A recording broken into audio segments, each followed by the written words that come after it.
সাময়িক, কিন্তু জান্নাতের সুখ চিরস্থায়ী।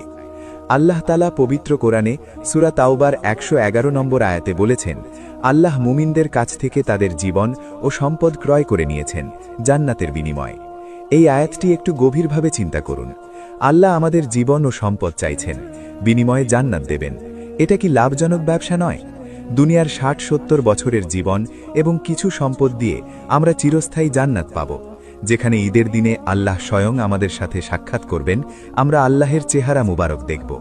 এর চেয়ে লাভজনক ব্যবসা আর কি হতে পারে? এবার আসি জান্নাতে ঈদের দিনে সঙ্গীতের বিষয়।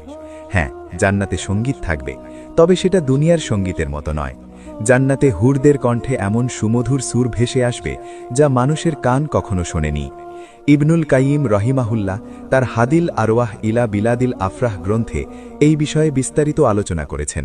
তিনি বলেছেন, জান্নাতে এমন সুর হবে যা শুনলে গাছের পাতাগুলো দুলতে থাকবে এবং সেই দোলনের শব্দও একটি অত্যন্ত মিষ্টি সুর তৈরি করবে।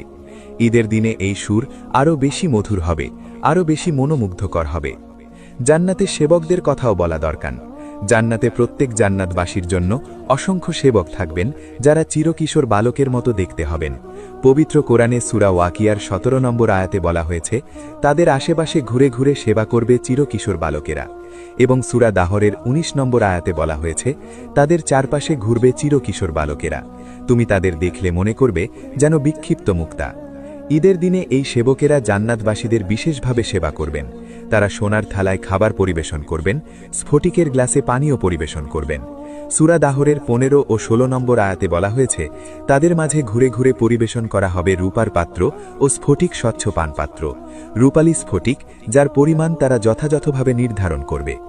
এবার একটু জান্নাতের তাঁবুর কথা বলি। জান্নাতে বিশেষ তাঁবু থাকবে। সহিহ বুখারীতে বর্ণিত হয়েছে, জান্নাতে একটি তাঁবু থাকবে যা একটি ফাঁপা মুক্তা দিয়ে তৈরি, যার দৈর্ঘ্য হবে ৬০ মাইল। এর প্রতিটি কোণায় জান্নাতবাসীর পরিবার থাকবে এবং এক কোণা থেকে অন্য কোণার মানুষদের দেখা যাবে না। ঈদের দিনে এই তাঁবুগুলো বিশেষভাবে সাজানো থাকবে। জান্নাতের গাছগুলোর কথাও বলা দরকার। জান্নাতে তুবা নামে একটি বিশেষ গাছ আছে। হাদিসে এসেছে, এই গাছটি এতটাই বিশাল যে একজন দ্রুতগতির ঘোড়া সওয়ার যদি এর ছায়ায় ১০০ বছর দৌড়ায়, তবুও এর ছায়া পার হতে পারবে না। এবং জান্নাতবাসীদের পোশাক এই গাছের ফল থেকে তৈরি হবে। ঈদের দিনে এই গাছ থেকে বিশেষ ফল ও পোশাক পাওয়া যাবে। প্রিয় দর্শক, আমি এতক্ষণ জান্নাতের ঈদের দিনের যে বর্ণনা দিলাম, এটা শুনে আপনার মনে কি জান্নাতের জন্য তৃষ্ণা জাগেনি? আপনি কি চান না জান্নাতের এই ঈদে আপনিও থাকবেন, আপনিও আল্লাহের দিদার লাভ করবেন, আপনিও সেই বিশেষ খাবার খাবেন, সেই বিশেষ পোশাক পরবেন, সেই অপূর্ব সুগন্ধি বাতাস অনুভব করবেন? তাহলে আসুন আজ